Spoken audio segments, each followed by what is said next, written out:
Hello, everyone. It is me, Danielle J. Mitchell, your up and coming queen of real estate, and I'm here for another episode of Tuesday Tip at 2.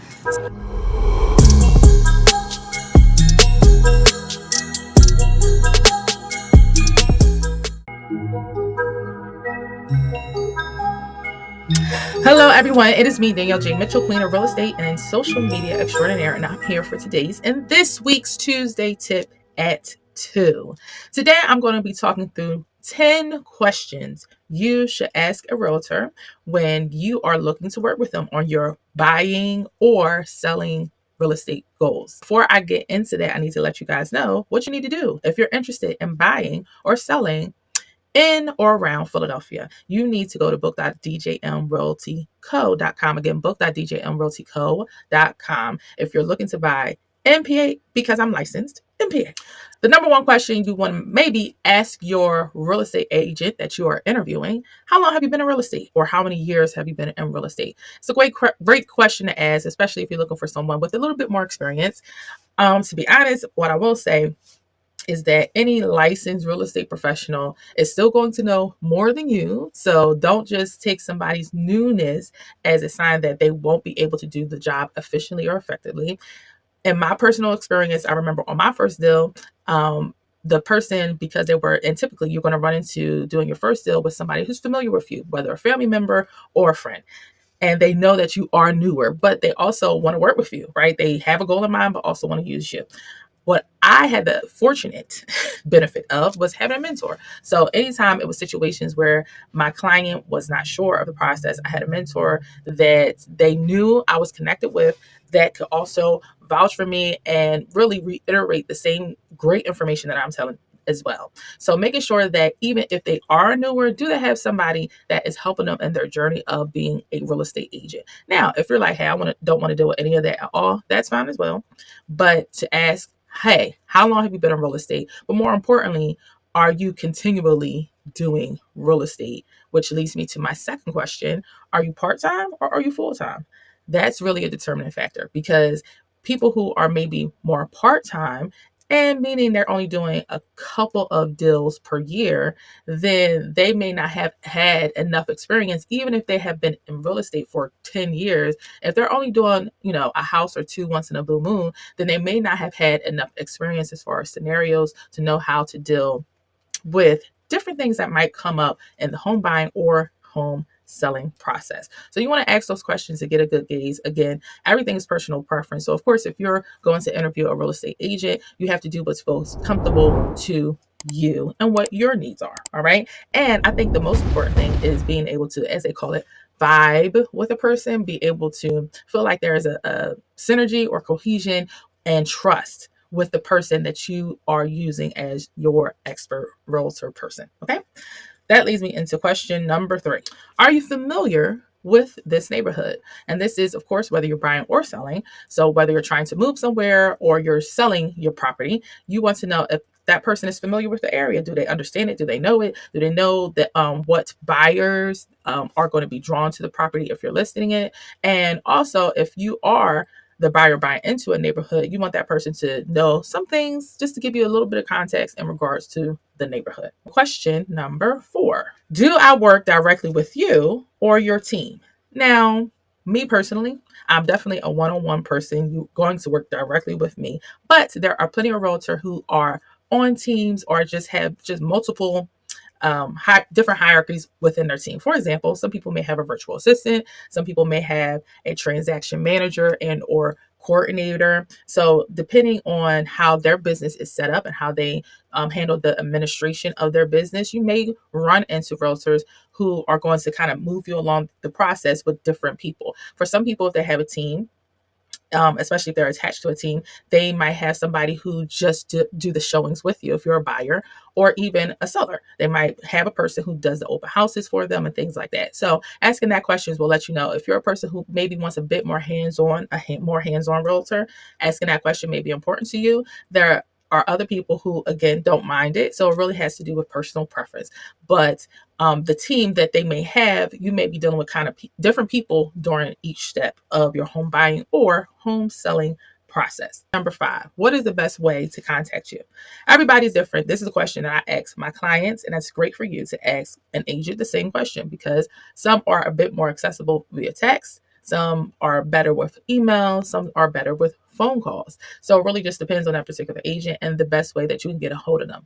The part 2 to that question is, how often are you going to be communicating with me throughout the home buying or selling process? That's a very important one, because if you're a person who likes to be contacted a bit more often, a bit more communication, then that is important to know. All right. So I would say, I think as a real estate professional, it's always good to kind of walk people and give them an overview of what it looks like, what the downtime may look like, and what the maybe more intense times look like, because whether you're a home buyer or seller, you're going to definitely have both. About question number 6, do you have a recommendation network or referral network is question number 6. I think that's really good to know, because guess what? As a home buyer or even a home seller, you may need access to a contractor, a handyman, a plumber, real estate attorney, title company. You may need access to an inspector, an appraisal, all kinds of things. So I think it's important to make sure that you have a resourceful realtor.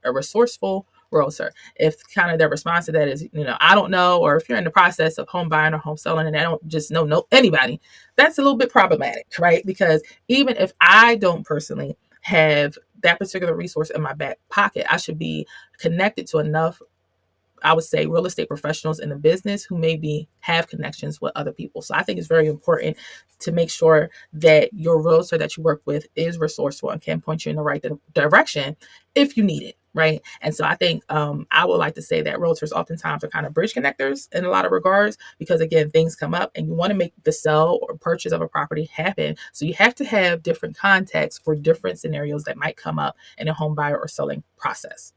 Now, the next questions I'm going to ask are seller specific. These next questions are seller specific, all right, when you're interviewing for a realtor. Question number 7, what is your list to sell ratio? What do I mean by that? We all have a list price that we see that comes on the market. So for example, you'll see a coming soon property for $200,000. But when that property closes, it will close for hopefully $200,000, hopefully more, but it might sell for less. So that's the difference between the list price and I would say the closed sale price. Okay.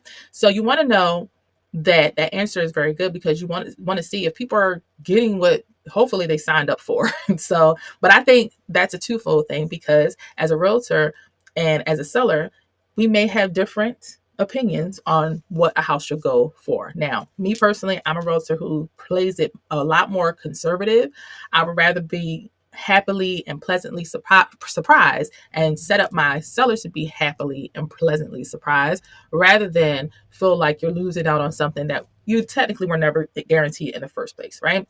So I think it's always good to caution on a more conservative side when listing a property, so that we can hit that number or exceed that number.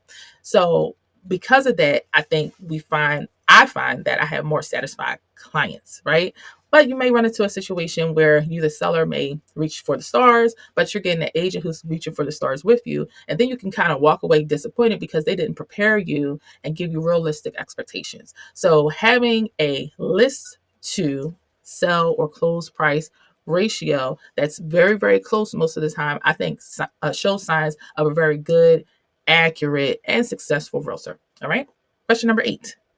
What is your listings average days on the market? Your listings average days on the market. Now, of course, this question works in tandem with the previous question, because if you're listing a property correctly, it shouldn't last too long on the market, whether it's an investment property or a newly built, newly rehab property. If it's listed well, it shouldn't last too long in this low inventory market. Okay. So asking that question is pretty good. Of course, the market is wonky. You can list something where it's supposed to be based on the numbers and based on the data. And, it just doesn't take for some reason. But for the most part, you should be able in this market, depending on where the property is, be able to, move through that property fairly quickly. Let's move into buyer specific questions. This is question number 9. How long does it typically take buyers you have worked with to buy a house? This question is an iffy question, because you have to be so specific to a buyer's scenario. And so there are a myriad of reasons why a buyer doesn't move as quickly as they could. I'll say it that way. There are plenty of scenarios where a buyer cannot move or purchase a house as quickly as they could. And I mean that by way of there are houses within their budget, it's affordable, they're nice, it's plenty of inventory, but for whatever reason, that buyer is being maybe a bit too cautious or a bit too picky. So that's why I say this question is a bit tricky. And there are other times where you have buyers who are very decisive. They know what they want, and they know how to, whether they're sticking with their budget, whether they're going, higher, whatever the case is, they're decisive in what they're looking for and making a decision. And so it moves a lot smoother and quicker. So it really depends on that buyer's specific scenario. And so that's how I would answer the question as a real estate professional, because I've had buyers where it goes very quickly and literally it takes next to no time. And then I have other buyers where it takes several months. So it really just depends on the situation. Question number 10, that is buyer specific, and the last question. What's your schedule and availability? All right. So of course, as a buyer, you definitely need to know this, because it's mutual. So I always ask my buyers this question up front, and then a buyer asking me this question is important. And, of course, if I'm a realtor doing it full time, then I'm definitely more flexible and open with my schedule as opposed to someone who's doing it part time. Okay. So asking that question is important. Kind of what hours do you kind of lean towards? Hey, I don't recommend this, but some realtors may be out here at 9 p.m. I would not be. I'm definitely not that person. So just asking those questions and being able to be on the same page is important. That is all for today's and this week's Tuesday Tip It 2. Listen, if you have not subscribed, please go on ahead and do so. And if you're interested in buying or selling, please do that as well with me, PA licensed realtor. And you can do that by starting with going to book.djmrealtyco.com. Again, that's book.djmrealtyco.com. Remember, there's no place like home, no place like home buying. And I will see you next time on an all new Tuesday Tip at 2. Bye.